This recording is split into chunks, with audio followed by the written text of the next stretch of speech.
haremos ahora? Una traición así duele más que la muerte.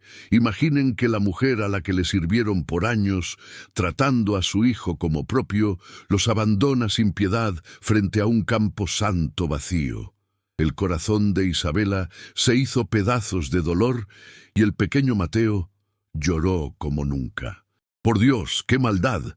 Pero la cruz de madera que quedó en manos de la niñera es la llave del secreto que desenmascarará a esta villana y traerá la justicia merecida. Se van a emocionar con este final. El sol inclemente de Hidalgo, un calor seco que hacía rajar la tierra y el alma, se reflejaba en el capó del coche de lujo, un sedán negro imponente que parecía fuera de lugar en esa carretera de terracería roja.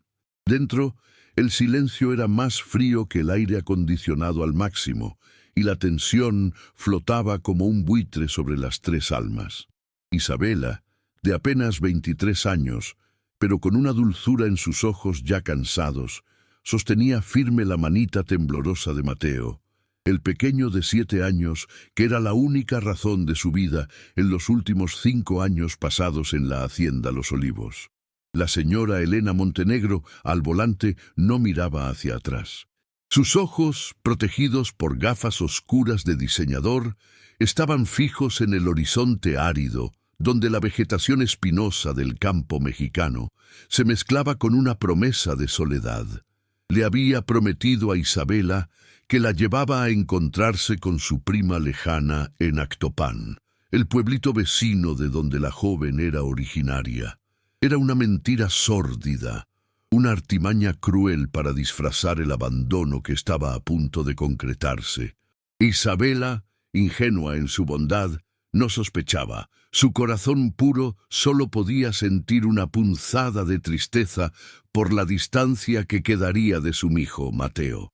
El coche se detuvo con un golpe seco, levantando una nube de polvo sofocante que se tragó la visión por unos segundos. Estaban en un lugar que parecía el fin del mundo, donde el silencio solo lo rompía el viento. Ahí, a la orilla del camino, no había casas ni vida, solo un portón de hierro oxidado y torcido que indicaba la entrada de un cementerio antiguo y abandonado, un camposanto olvidado por el tiempo. El aire olía a tierra seca y a tristeza. Mateo, el pequeño, se aferró a la niñera, sus ojos melancólicos, siempre alertas, anegados de un miedo infantil que Isabela no comprendía en ese momento, pero que la haría llorar por años. La señora Elena se giró y su voz, que debería sonar suave como la de una madre, era cortante como el cristal roto. «Llegamos, Isabela. Tu servicio termina aquí». La frase golpeó a la joven como un rayo, pero la crueldad de esa mujer no se detuvo ahí. Con un gesto frío y calculado, Elena lanzó un sobre arrugado al regazo de Isabela con una cantidad irrisoria de dinero, la paga por 5 años de devoción incondicional al hijo que ella, la madre, descuidaba. «Aquí tienes lo que te mereces. Ya no necesitamos de tus servicios y no vuelvas a buscar a mi hijo. La hacienda Los Olivos ya no tiene lugar para ti». El shock paralizó a Isabela. No podía procesar la frase ni la frialdad glacial de esa mujer a la que le había servido con lealtad de hija, preparando tamales y tortillas fresquitas todos los días y cuidando al pequeño Mateo como si fuera su propia sangre. Era la crueldad en su forma más pura. Un abandono cobarde en un lugar que simbolizaba el olvido, como si fuera basura desechable. En un instante de desesperación, Mateo intentó protestar. Sus labios temblaron al murmurar el nombre de la niñera. «Nana Chabela», pero la señora Elena lo agarró del brazo con fuerza, silenciándolo con una mirada de pura amenaza que lo hizo retroceder, tragándose el llanto. Mientras la señora Elena la empujaba fuera del coche con una prisa impaciente, como si quisiera deshacerse de una mancha, Isabela logró sentir el calor de un objeto de madera que se le resbalaba de la mano a Mateo. En un último acto desesperado, el niño intentó pasarle algo, pero la madre lo jaló de regreso antes de que pudiera tener éxito. Solo la cruz de madera tallada que el niño siempre cargaba en el bolsillo, la que su abuelita le había dado, cayó al suelo polvoriento. Isabela, con lágrimas ya corriendo por su rostro, recogió la cruz, el último vestigio de ese amor verdadero. La señora Elena, sin una pizca de remordimiento ni siquiera un adiós, encendió el coche y aceleró, dejando a Isabela sola, aturdida y desolada, en el polvo levantado, frente a ese portón de hierro oxidado del Campo Santo. La imagen del pequeño Mateo, con su rostro pegado al cristal de atrás y sus manitas golpeando el vidrio en una desesperación muda, fue lo último que vio antes de que el coche desapareciera en la nube de arena. El silencio volvió a reinar, pero ahora era un silencio pesado, lleno del grito mudo de una injusticia revoltante. Si estás mirando ahora, suscríbete al canal, deja tu like y cuéntanos en los comentarios de qué país nos acompañas. Es importante que sepamos a dónde está llegando esta historia de justicia moral. Isabela era de una sencillez que irradiaba bondad, criada en la fe y en el trabajo duro. Su vida en Actopan, en el corazón de Hidalgo, siempre fue humilde. Creció viendo a su madre preparar pan dulce y café de olla para vender en el mercado municipal, y aprendió desde pequeña el valor del sacrificio y la devoción. Cuando fue a trabajar para la rica familia Montenegro en la hacienda Los Olivos, no fue seducida por el lujo, sino por la necesidad de ayudar a su familia. Ella cambió la rutina del pueblito, con sus misas dominicales en la parroquia simple y la brisa fresca de la mañana, por la opulencia fría de un caserón donde el dinero compraba todo, menos calor humano, y ella sabía que ese precio era alto. El protagonista de esta tragedia de abandono era su enorme corazón. Isabela, o Nana Chabela, como la llamaba el pequeño Mateo, era el ángel de la guarda del niño. Desde que Mateo era un bebé, ella era la responsable de sus sonrisas, sus miedos, e incluso de contarle las historias de los santos y de la Virgen de Guadalupe antes de dormir. Prácticas que la señora Elena encontraba demasiado populares y trataba de abolir. La habitación de Mateo, aunque lujosa, era un vacío que ella llenaba con el calor de un regazo materno que el dinero de los Montenegro jamás podría comprar. La joven veía en cada gesto de afecto del niño la recompensa por sus propios sacrificios. La rutina de Isabela en la hacienda era exhaustiva, pero siempre hecha con cariño. Antes incluso de que el sol naciera sobre los olivares, ella ya estaba de pie, preparando el atole y las tortillas fresquitas en el comal, que la familia comía por insistencia de Mateo. Cuidaba de la huerta en la parte de atrás, donde cultivaba chiles y jitomates, un pedacito de su tierra en medio de la grandiosidad de la hacienda. Ella no era una empleada. Era, en el silencio de los pasillos, la única madre que ese niño conocía. Y eso, irónicamente, era lo que despertaba la envidia y la furia de la patrona. Señora Elena Montenegro era exactamente lo opuesto. Su elegancia era una máscara de frialdad, y su vida se regía por la imagen social y el miedo a perder la herencia. Pasaba los días en reuniones y viajes a CDMX, Polanco, viviendo una vida de apariencias. Su desdén por Isabela era palpable. La joven era un recordatorio constante de su propia falla como madre y de que su hijo prefería el abrazo simple de la niñera que el beso seco de la madre biológica.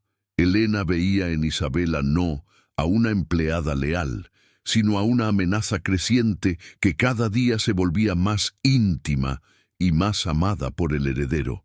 Mateo, el pequeño de 7 años, era el eslabón trágico entre ellas. Un niño de mirada melancólica y perspicaz que entendía la frialdad de su madre y la bondad incondicional de su nana Chabela. Era el portador del amor puro, y su apego a Isabela era un bálsamo en su alma solitaria. Él se acordaba de las historias de la abuelita, la abuela paterna, una mujer bondadosa que vivía en San Luis Potosí y que era la única que cuestionaba la frialdad de Elena. Fue la abuela quien le dio la cruz de madera, diciéndole que lo protegería del mal, y él la mantenía siempre junto al corazón. El último domingo, antes del viaje de vacaciones prometido, Isabela y Mateo fueron juntos a la simple capilla de la hacienda a rezar el rosario. «Con el favor de Dios», susurraba Isabela mientras el niño repetía las palabras. En ese momento de fe y complicidad, Mateo, con su caligrafía infantil, intentó dibujar algo en el reverso de una pequeña fotografía que había encontrado, un retrato antiguo. Miró a Isabela con un miedo disfrazado, pero no logró entregarle el pequeño tesoro, temiendo ser atrapado por su madre. La ambición de señora Elena era una enfermedad. Ella controlaba la hacienda Los Olivos desde la muerte prematura de su marido, el padre de Mateo. Su verdadero miedo no era el celo materno, sino la posibilidad de que la niñera, con su convivencia íntima y su pureza, descubriera los secretos que ella guardaba sobre el verdadero origen de la fortuna y el testamento del marido. Elena había aislado a Mateo y estaba sistemáticamente alejando a todos los que pudieran tener información sobre la herencia. El abandono de Isabela era el movimiento final de su plan, silenciando a la única persona que se preocupaba por el niño y por la verdad. Isabela, ajena a esas maquinaciones de avaricia, solo estaba feliz por tener la oportunidad de volver a ver a su familia en Actopan. Ya soñaba con el abrazo de su madre, con el sabor de un buen pozole en casa y con la alegría de poder llevar unos regalitos para sus sobrinos. Guardaba en su pequeña maleta antigua, ya gastada por el tiempo, una medalla de la Virgen de Guadalupe, su protectora, pidiendo que el viaje de vacaciones trajera paz al corazón de Mateo, que parecía cada día más triste y callado, como si cargara un peso que no era suyo. La hacienda Los Olivos era un lugar de contrastes. Por un lado, los grandes jardines y la piscina. Por el otro, la cocina rústica donde Isabela pasaba la mayor parte del tiempo, usando el viejo metate para preparar las masas. Ella era la base de ese hogar, aunque invisible a los ojos de la sociedad. Su valor era inmensurable, pero la señora Elena la veía como un mero objeto desechable, una ejidataria que podía ser arrojada de vuelta a su pueblito de origen sin causar alboroto. La arrogancia de la riqueza la cegaba ante la fuerza moral de esa joven humilde. Mateo, en su desesperación silenciosa, sentía que algo malo iba a suceder, pero no sabía cómo avisarle a su nana Chabela. En los días previos al viaje, dibujó repetidamente la cruz de madera y un árbol frondoso, tratando de comunicarse. El niño intentaba aferrarse a la esperanza de que Dios no permitiría que la única persona que lo amaba se fuera. Rezaba todas las noches, pidiendo a la Virgen que protegiera a su niñera de las maldades de su madre. Él, con 7 años, ya sentía el peso de la injusticia sobre sus hombros. El recuerdo de Mateo con el rostro pegado al cristal, golpeando sus manitas mientras el coche se alejaba del camposanto, era una herida abierta en el alma de Isabela. No le importaba el dinero lanzado ni la humillación del abandono. Su dolor era la destrucción de ese lazo de amor incondicional. La crueldad de la señora Elena no era solo el despido, era el acto cobarde de arrancar la única figura materna de la vida de un niño vulnerable, aislándolo de todo afecto. ¡Qué barbaridad!, pensaba ella, mientras el polvo bajaba y el silencio del desierto la envolvía. En ese lugar desierto de Hidalgo, bajo el cielo vasto e impiadoso, Isabela se sentó, abrazando la pequeña cruz de madera. El sol comenzaba a ponerse, tiñendo el cielo de tonos rojizos y morados, colores de melancolía. Rezó, pidiendo fuerza y perdón, y miró el portón del cementerio, un lugar de muerte, pero que, irónicamente, se convertiría en el punto cero de su lucha por la vida y la verdad. Se prometió a sí misma y a Dios que haría algo por Mateo. El momento del abandono fue un relámpago de crueldad que desgarró el corazón de Isabela. Estaba acostumbrada al trato frío de Elena, pero nunca imaginó una traición de esa magnitud. El sedán negro, lujoso y opresor, regresaba a la opulencia de la hacienda Los Olivos, llevándose consigo la única razón de vivir de Isabela y dejándola sola con la tierra árida y el portón de hierro oxidado del Camposanto. La cantidad que la patrona tiró era menor que el salario de un mes de un jornalero, una afrenta a su dignidad y años de sacrificio. El dolor físico del shock se mezclaba con el dolor moral del rechazo. Isabela intentó gritar, llamó a Mateo, pero su voz se perdió en el viento seco que soplaba del desierto.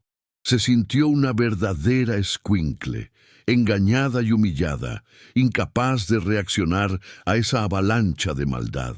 La peor parte no era la pérdida del empleo o la incertidumbre del futuro, era la sensación de que el vínculo sagrado que tenía con el niño había sido cortado de forma brutal.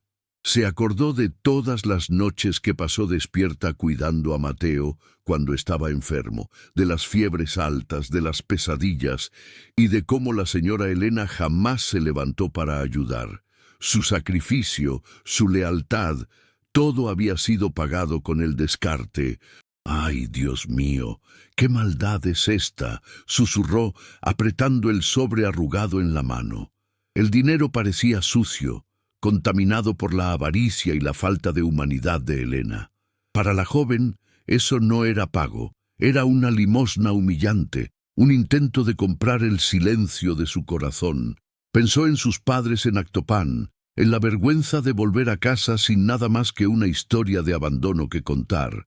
Ella, que había prometido volver con algún progreso, regresaba con el alma en pedazos y la certeza de que la crueldad humana no tiene límites. Mientras tanto, a kilómetros de allí, en la opulencia de la hacienda, señora Elena respiraba aliviada, sintiéndose victoriosa. Ya estaba montando el teatro para el niño, diciéndoles a todos los empleados que Isabela había abandonado el servicio de forma irresponsable, sin avisar, aprovechándose de las vacaciones para huir. Sabía que la mentira era la única forma de mantener el control sobre el heredero y silenciar cualquier cuestionamiento. La frialdad de Elena era tal que no sentía culpa. Solo la satisfacción de haber removido un obstáculo de su camino hacia el control total de la fortuna. El pequeño Mateo, ya de vuelta en el caserón, estaba inconsolable. Corrió a la habitación, gritando por su nana Chabela, pero el cuarto estaba vacío, frío, sin el olor familiar de la niñera. Buscó su cruz de madera, el símbolo de su protección, y solo entonces se dio cuenta de que la había perdido. Su desesperación era genuina. Se sentía doblemente abandonado, primero por la madre que lo cambiaba por apariencias, y ahora por la única persona que lo amaba, sin saber que ella había sido forzada a ello. La escena del niño llorando, solo en el lujo de su cuarto, era la materialización de la injusticia familiar. En la carretera, la noche comenzaba a caer, y con ella el frío seco del altiplano mexicano. Isabela, aún paralizada por el dolor y el shock, miraba la cruz de madera que tenía en sus manos. Ese objeto simple, dado por la abuelita de Mateo, era el único lazo que le quedaba con el niño. Recordó una frase que su propia abuela decía: «El que siembra, cosecha, mija. La justicia de Dios podrá ser lenta, pero no falla». Esas palabras de sabiduría popular eran el único ancla que la impedía desmoronarse por completo en la desesperación, y se aferró a la fe. Se levantó, limpiando las lágrimas y el polvo. Miró el portón del Camposanto, el lugar donde su vida había sido simbólicamente enterrada. «Válgame el cielo», murmuró, «esto no se va a quedar así, no por el dinero, sino por Mateo». En ese instante, el dolor dio lugar a una determinación fría. La señora Elena la había humillado y la había robado del niño. Pero lo que no se dio cuenta fue que, al abandonar a Isabela en ese lugar de olvido, despertó la furia y la valentía de la joven. El descarte no la destruiría, la forjaría en una guerrera. Isabela comenzó a caminar por la carretera oscura y desierta, con la pequeña cruz y el sobre de dinero inútil en la mano. Sabía que la distancia a Actopan era larga, pero no importaba. La humillación sufrida había encendido en ella una llama de justicia que la impulsaba. La señora Elena pensó que la había silenciado, pero la verdad era que le había dado a Isabela la prueba final de la maldad que residía en el corazón de esa mujer y la justificación moral para luchar con todas sus fuerzas. El abandono no la destruiría, él la forjaría en una guerrera.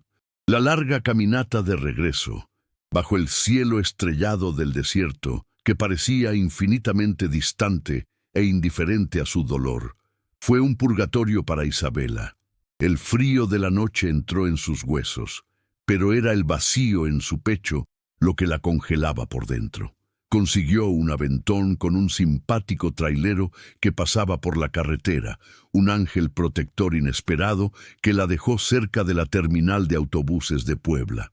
Sentada en la penumbra del autobús, apretando la cruz de Mateo, se permitió finalmente derrumbarse en lágrimas silenciosas, la catarsis necesaria para no enloquecer con la crueldad que acababa de sufrir. De vuelta en su humilde hogar en Actopan, el abrazo de su madre, Guadalupe, fue el único refugio seguro. Guadalupe, una mujer simple y de fe inquebrantable, no necesitó muchas palabras para entender la dimensión del sufrimiento de su hija. La humillación de ser arrojada frente a un cementerio, un lugar de descarte, hirió la honra de toda la familia. ¡Qué barbaridad, mi hija!, decía la madre, haciendo la señal de la cruz. Por el amor de Dios, lo que esta gente rica hace con los pobres. La casa de adobe, con su olor familiar a frijoles y café de olla, parecía un palacio de afecto comparado con el hielo de la hacienda Los Olivos. Pero el luto de Isabela no era por la pérdida material, sino por el abandono de Mateo. Se sentía culpable por no haber notado el plan sórdido de señora Elena. La memoria del rostro del niño pegado al cristal, golpeando desesperadamente sus manitas, se repetía como una película de terror en su mente, robándole el sueño. Rezaba el rosario de su madre toda la noche, pidiendo a la Virgen de Guadalupe que protegiera a su hijo de la maldad de su propia madre. El altar familiar, con sus flores de papel y la imagen del santo patrono, era su único confesionario. La señora Elena, por su parte, actuó con rapidez maquiavélica. Aisló a Mateo en la hacienda, impidiéndole tener cualquier contacto con el mundo exterior. A todos los vecinos de Guadalajara y los amigos de la alta sociedad en Querétaro les esparció la mentira de que la niñera Isabela era una joven irresponsable e ingrata que había robado dinero y huido.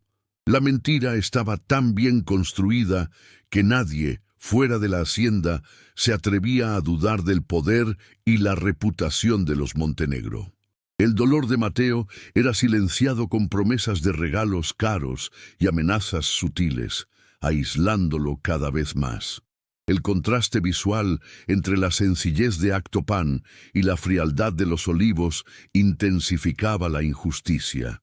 Mientras Isabela intentaba ayudar a su madre a hacer tamales para vender, con el sudor honesto en su frente, sabía que la señora Elena estaba dándose un banquete con la fortuna que pertenecía, por derecho y afecto, al pequeño Mateo. La revuelta era justificada. ¿Cómo podía una persona con tanto poder y riqueza ser tan miserable de espíritu como para robar el amor de un niño?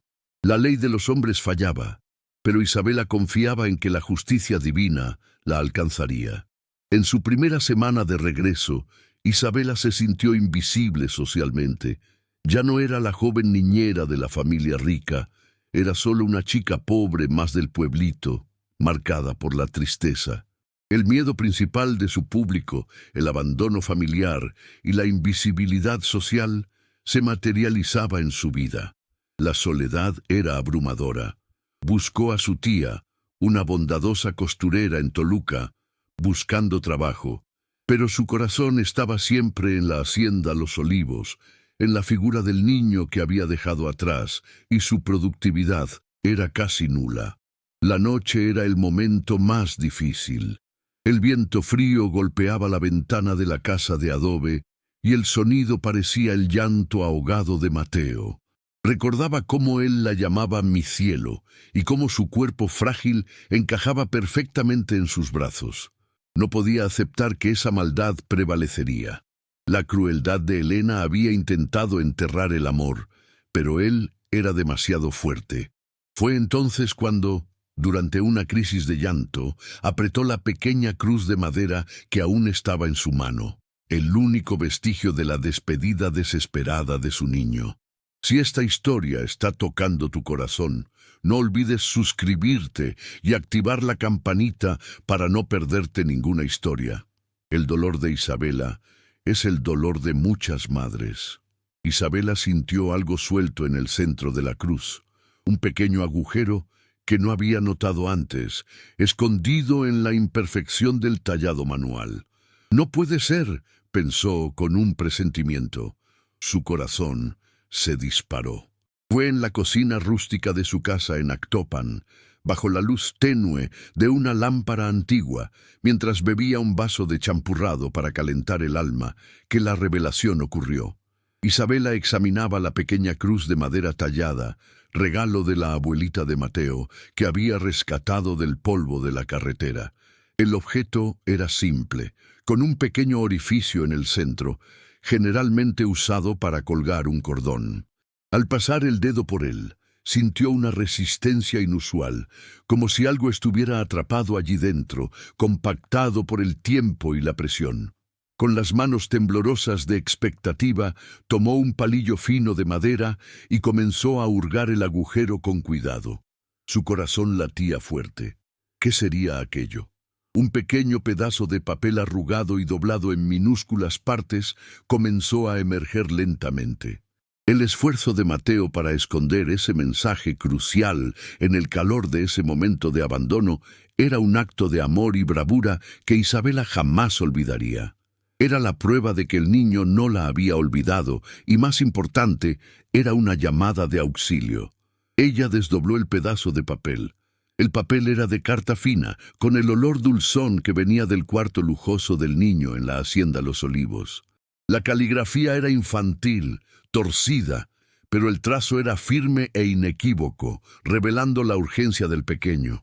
En el papel había un dibujo apresurado, un gran olivo con raíces profundas, y al lado un nombre escrito en letra de molde, Abuela Rosa. Debajo del nombre, una frase corta, desesperada y directa, aterrorizante: la mamá mala va a agarrar todo. El shock fue inmediato.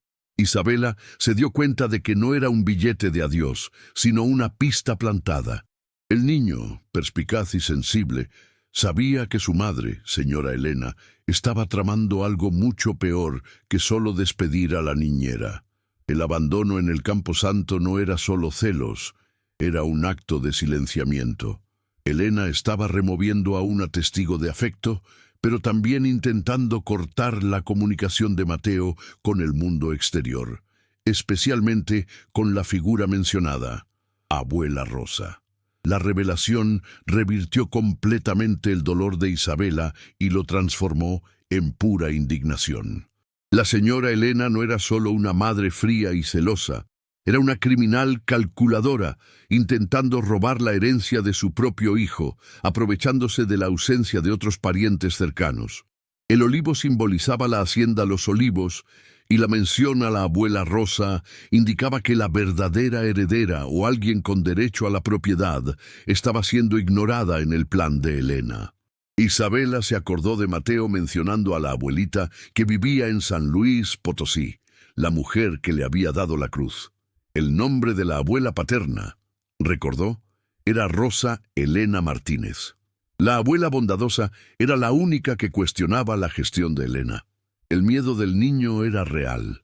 Elena se estaba preparando para dar el golpe final y tomar posesión total, excluyendo tanto a Mateo como a su abuela, a quien tal vez estaba manteniendo aislada o con la salud debilitada, para manipular el testamento. El descubrimiento de la nota de Mateo encendió la llama de la esperanza en Isabela, pero también la aterrorizó. La joven se dio cuenta de que estaba envuelta en una trama familiar de alta peligrosidad, enfrentando a una mujer poderosa y sin escrúpulos. Pero el miedo no la paralizó. La lealtad inquebrantable a Mateo era más fuerte que la amenaza. Sabía que necesitaba encontrar a la abuela Rosa para proteger al niño, y lo que era de él por derecho. La cruz de madera, símbolo de la fe y del abandono, se convertía ahora en la primera pieza de la justicia. «Con el favor de Dios, Elena, vas a pagar por esta traición», dijo Isabela en voz alta, mirando la imagen de la Virgen de Guadalupe en el altar. El plan de venganza moral estaba trazado. El objeto clave había sido el catalizador que revertiría la suerte. El sufrimiento no era el fin, sino el medio para revelar la verdad oculta y traer la ley del retorno para esa familia cruel. Munida de esa minúscula y poderosa pista, la tristeza de Isabela se transformó en acero. La joven simple, que había vuelto a Actopan como una víctima, ahora resurgía con el ímpetu de una justiciera, motivada por el amor incondicional a Mateo y por la búsqueda de la verdad. Su primer paso fue estratégico y arriesgado. No podía ir directamente a San Luis Potosí sin estar segura del paradero de la abuela Rosa Elena Martínez, pues la señora Elena era poderosa y la haría desaparecer de nuevo. Isabela necesitaba una excusa plausible para acercarse al caserón. Regresó a la colonia donde vivía uno de los antiguos jardineros de la hacienda, un señor bondadoso llamado señor Pepe Torres, que había sido despedido por ser muy cercano a Mateo. Isabela sabía que el señor Pepe, un hombre humilde y temeroso de Dios, tenía información. Él, al ver a Isabela de vuelta y escuchar la historia del abandono en el Campo Santo, confirmó los miedos de la joven. Le reveló que señora Elena estaba forzando a la anciana, la abuela Rosa, a firmar documentos en el Hospital de León, diciendo que estaba enferma y necesitaba ceder su parte de la hacienda para el niño, Mateo, cuando en realidad estaba firmando la transferencia total para Elena. La tensión aumentó cuando Isabela supo que la señora Elena estaba planeando una fiesta lujosa en la hacienda Los Olivos para oficializar el control de los bienes, un evento para invitados de Monterrey y otras ciudades importantes. Era la oportunidad perfecta para confrontarla públicamente, exponiendo la verdad delante de testigos influyentes. Isabela, con la ayuda del señor Pepe, consiguió un disfraz, vistiéndose como una nueva ayudante de cocina, alegando haber venido de Veracruz para la fiesta. Volvería a la casa de su tormento, pero esta vez no como una sierva, sino como la portadora de la justicia. El regreso a la hacienda Los Olivos fue un acto de valentía inmensa. Al entrar por la parte de atrás, el olor a mole y otras comidas sofisticadas de la fiesta contrastaba con la angustia en su pecho. Buscó a Mateo y lo encontró solo, vestido con un traje formal, con los ojos tristes fijos en la ventana. La visión del niño pálido y aislado reencendió la furia en Isabela. Se acercó a él a hurtadillas y le entregó la cruz de madera, susurrando: «Tu nana Chabela volvió, mi hijo. Agarra esto y ten coraje». Mateo, al ver el objeto que simbolizaba la prueba de que la niñera no lo había abandonado, sintió una fuerza desconocida. La abrazó con la urgencia de quien rescata su propia vida, y sus lágrimas cayeron en la cruz. La señora Elena, que estaba en el salón principal recibiendo a los invitados, de repente sintió un escalofrío. Vio, a la distancia, la figura de Isabela y se paralizó. ¿Cómo esa joven, que debería estar perdida y humillada, osaba regresar? La arrogancia dio lugar al pavor, dándose cuenta de que su plan de silencio había fallado. El clímax de la revuelta se dio cuando Isabela, ignorando las miradas de desprecio y la furia en los ojos de Elena, caminó firmemente hacia el centro del salón. Se detuvo cerca de un cuadro de la familia, donde el padre de Mateo estaba pintado.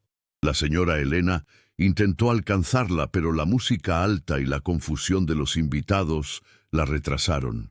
Isabela, sosteniendo la cruz, gritó a voz en cuello: «La fiesta se acabó, señora Elena. Lo que usted tiene aquí no le pertenece». En ese mismo momento, el ángel protector inesperado se manifestó de nuevo. El señor Pepe había contactado a un abogado honesto de Mérida, alertándolo. El abogado, llamado Javier Flores, llegó acompañado de la abuela Rosa Elena Martínez, frágil pero viva, que había sido rescatada del aislamiento en el hospital. La entrada de la anciana, la verdadera matriarca, paralizó la fiesta. La señora Elena intentó negarlo, diciendo que todo era un engaño, pero el golpe final vino de la inocencia del niño. Mateo, al ver a la abuela y a su nana Chabela lado a lado, y a la madre mentirosa acorralada, ganó un coraje inesperado. Corrió al centro, sosteniendo la cruz y el billete escondido que Isabela le devolvió. El niño, en el auge de la desesperación y la revuelta, gritó a la madre y a todos los presentes, las palabras que cambiaron el destino de todos, exponiendo la verdadera cara de la villana y sellando su condena moral y material. El salón de fiestas de la Hacienda Los Olivos se congeló. El olor a lujo y las risas cesaron, sustituidos por un silencio incómodo y pesado. Todas las miradas, de los elegantes invitados de Monterrey a los humildes empleados de la cocina, se volvieron hacia el centro, donde la pequeña Isabela y la anciana y frágil abuela Rosa Elena Martínez confrontaban a la implacable señora Elena. La villana estaba blanca, sus manos temblando de furia y miedo, dándose cuenta de que la verdad que intentó enterrar en el camposanto había regresado para atormentarla. El pequeño Mateo, ante esa escena, agarró la mano de Isabela y la de su abuela Rosa. Sintió la fuerza de la verdad fluir por él. Con su voz infantil, pero sorprendentemente alta y clara, le gritó a la mujer que se hacía llamar su madre: «Mamá, tú no eres la mamá de la foto. La nana Chabela sabe quién tiene derecho de verdad a la hacienda». La frase resonó en el salón, destilando la inocencia que desenmascaraba la mentira. Extendió el pequeño billete arrugado, revelando el dibujo del olivo y el nombre de la abuela, probando que su madre lo estaba manipulando y aislando. La señora Elena, intentando mantener la compostura de su papel social, avanzó para tomar al niño, gritando que la niñera era una mentirosa ambiciosa y que la abuela Rosa estaba senil. Pero el abogado Javier Flores, de Mérida, que era el ángel protector inesperado, intervino con autoridad. Presentó a los invitados y a la propia Elena documentos legales que la anciana, la abuela Rosa, había firmado antes de ser aislada. Un testamento auténtico, guardado con seguridad, que garantizaba a Mateo la posesión de los olivos al alcanzar la mayoría de edad, bajo la tutela legal y fiscal de su abuela. Lo que se reveló fue una trama de avaricia aún más profunda. La señora Elena no era la madre biológica de Mateo, sino la cuñada que heredó la custodia del niño tras la muerte de su hermano. El testamento original la excluía de cualquier herencia. Estaba intentando falsificar un nuevo documento para tener el control total de la propiedad, robando la herencia de Mateo y de la abuela Rosa. El abandono de Isabela fue el intento desesperado de eliminar a la única persona que se preocupaba lo suficiente por el niño como para notar su angustia e investigar el secreto. La justicia divina se manifestó allí, en medio de esa fiesta de apariencias. Los invitados, choqueados con la crueldad de la anfitriona, comenzaron a retirarse. La señora Elena vio su imperio de mentiras desmoronarse en cuestión de minutos. Su rostro, antes rígido y elegante, se desfiguró en una máscara de odio y desesperación al ver a la abuela Rosa e Isabela de la mano con el niño. La ley del retorno había llegado, implacable y pública, probando que el poder y el dinero no se sostienen sobre la maldad. Intentó un último y cobarde golpe, amenazando a todos.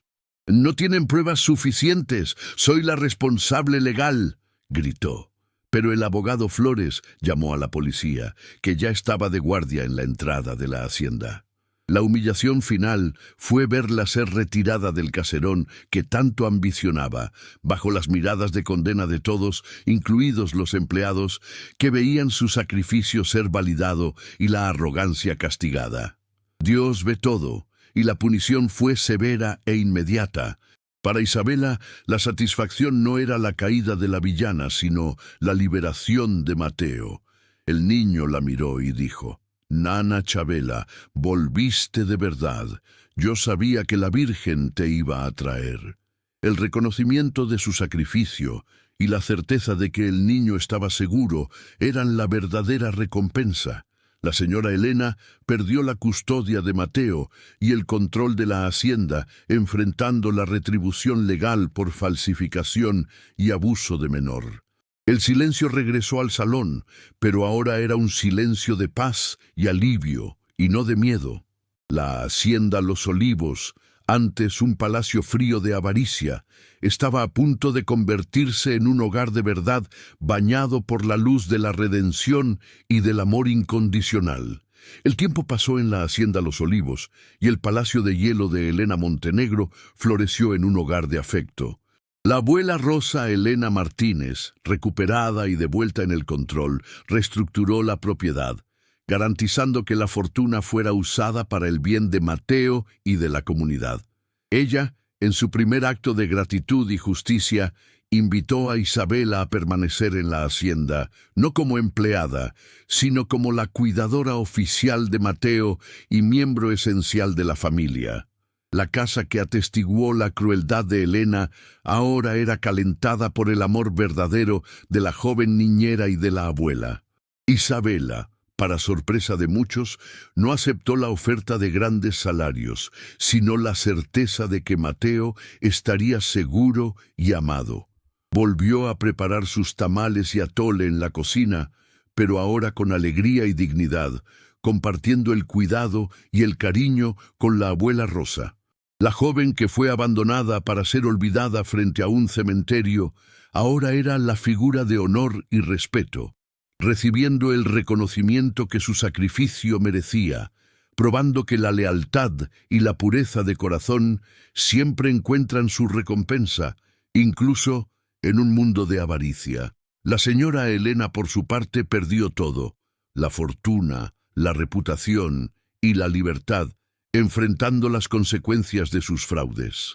Su castigo fue la pérdida completa de la imagen social que tanto valoraba y la soledad que intentó imponer a los demás. El dicho se cumplió: la vida da vueltas, y el que siembra viento cosecha tempestad. El mal fue castigado, la honra restaurada, y la esperanza de un final feliz que el público tanto ansiaba fue alcanzada con la victoria de la bondad sobre la maldad. La moral final de esta historia resuena como una campana en la iglesia del pueblo. El amor verdadero es la única herencia que importa. La joven Isabela nos enseñó que, por más poderoso que sea el opresor, la fuerza de la lealtad a un corazón inocente es inquebrantable. Mateo y su nana Chabela encontraron la paz, y el lujo de la hacienda, transformado en hogar, se convirtió en el escenario de la redención, probando que Dios nunca abandona a sus hijos. Si valoras a tus padres o la memoria de quien te cuidó, deja tu comentario y comparte este mensaje.